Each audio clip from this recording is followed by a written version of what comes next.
much like arm strength or height or processing speed, it's not everything, but it is one of the most predictive metrics of quarterback success. So with that in mind, let's rank this year's NFL prospects by order of quarterback face. Here we go.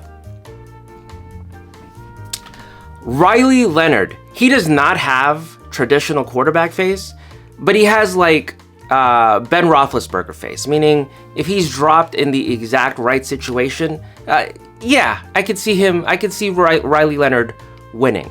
So if all you care about is winning, sure, take a flyer on Riley Leonard. Now, personally, I can tell you,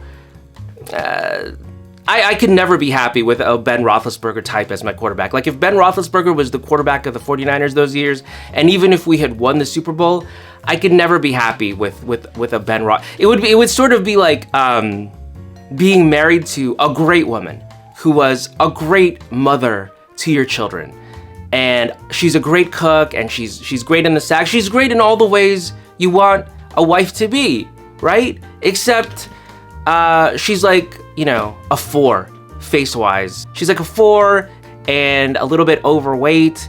That would put a cap on my happiness. That would limit my happiness, right? Like I could never be fulfilled with that. I would always resent her just a little bit for not being as hot as my neighbor's wife. I would covet my neighbor's wife. And that's how I feel about Ben Roethlisberger. I could never be happy with an ugly guy like Ben Roethlisberger as my franchise quarterback. So I personally wouldn't want that. But if all you care about is winning, yes, take a flyer on Riley Leonard. Quinn Ewers I never liked, okay? He gives me bizarro Colt McCoy vibes or like Kenny Pickett vibes. Like he kind of has quarterback face. You know, like Mac Jones, he kind of has quarterback face, but not really. And you have to be careful there because as a fan base and organization, you can easily talk yourself into thinking, maybe let's just go ahead and extend him, right? And that would be a huge mistake because they will always let you down. Colt McCoy, Kenny Pickett, Mac Jones, Quinn Ewers, these are guys that will always let you down when it matters most. Kyle McCord, I said before, he has like something happens and like the fan base goes through and accusers social media looking for evidence of promiscuity. I want to be as vague as possible face. All right, Will Howard. Will Howard has Joel Klatt face. You know, Joel Klatt, depending on how much money Will Howard makes in the NFL, I could see him going the Joel Klatt route and doing college football coverage and talking with great authority as if he was good. I'll give you another example. Dan Orlovsky, right? Dan Orlovsky talks like he didn't suck. Dan Orlovsky's whole shtick is like, okay, I didn't have the talent to play at the next level, but I'm super smart. Like, no. That's the exact opposite of what happened, dude. You had prototypical NFL height. You had good mobility. The issue wasn't your athleticism. The issue was you're stupid. You're a dumb guy. In the words of the great Larry Krueger, Dan Orlovsky, like Felipe Alou, has tapioca for brains. That's why all of his analysis is so dumb. Dan Orlovsky has tapioca for brains. Jaxson Dart. Jaxson Dart does not have quarterback face. Jaxson Dart has villain in an 80s romantic comedy who takes his girlfriend for granted and loses her to the protagonist played by, I don't know, John Cusack or Ralph Macchio face. Okay, that's Jaxson Dart. Somebody mentioned that Jaxson Dart looks like John Elway. Yeah, but John Elway had all-time great arm strength. He had all-time great athleticism. That's the point I'm trying to make, is in order to make up for quarterback face deficit, you need all-time great traits. Does Jaxson Dart have all-time great traits? I don't think so. So, no, I don't believe in Jaxson Dart.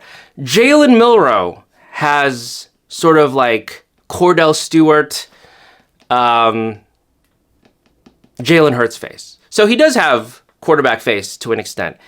And obviously he's an athletic freak, so if he can process at all, at even like a base level, he can absolutely succeed in the NFL. Now, I am always skeptical of Alabama quarterbacks, but in terms of quarterback face, he has adequate quarterback face. Everything else we'll see. Cam Ward gives me Deshaun Watson vibes. He gives me good stats, off the field issues vibes. Now, is part of that he has a super hot girlfriend and it makes me jealous? Is that biasing my analysis? Maybe. The fact that throughout his life, Cam Ward will throw away and discard women without thought that I would like court, women that I would like try to woo with like flowers, like I got you flowers. Here's some jewelry. I bought you some. I love you. Text them in the morning. How are you? With some sort of smiley face. You know what I'm saying? Meanwhile, Cam Ward, that level of woman is nothing. It's nothing to him. So does that injustice? Does that inequality hurt me and bias my analysis? Perhaps, but I don't think so. I think he does truly have Deshaun Watson face. So I think you're going to get a lot of good stats early on and then off the field problems. Shadeur Sanders, to me, has Warren Moon face. But does he have the arm of Warren Moon? No. Does he have the grit of Warren Moon? No. Does he have the resilience of Warren Moon? Obviously not. Mechanistically, it's impossible for Shadeur Sanders to develop, like in the prefrontal cortex. It's mechanistically impossible for him to develop Warren Moon level grit and resilience, given the fact that he was raised by a millionaire Hall of Famer and was then showered by an NIL money. Okay, it's mechanistically impossible. I do believe he has enough quarterback face to reach like Steve McNair level of success. I believe that's very, very, very much in the cards for Shadeur Sanders is Steve McNair level of success. But again, whether he can fulfill that potential given his lack of grit and resilience, we shall see. I don't think so.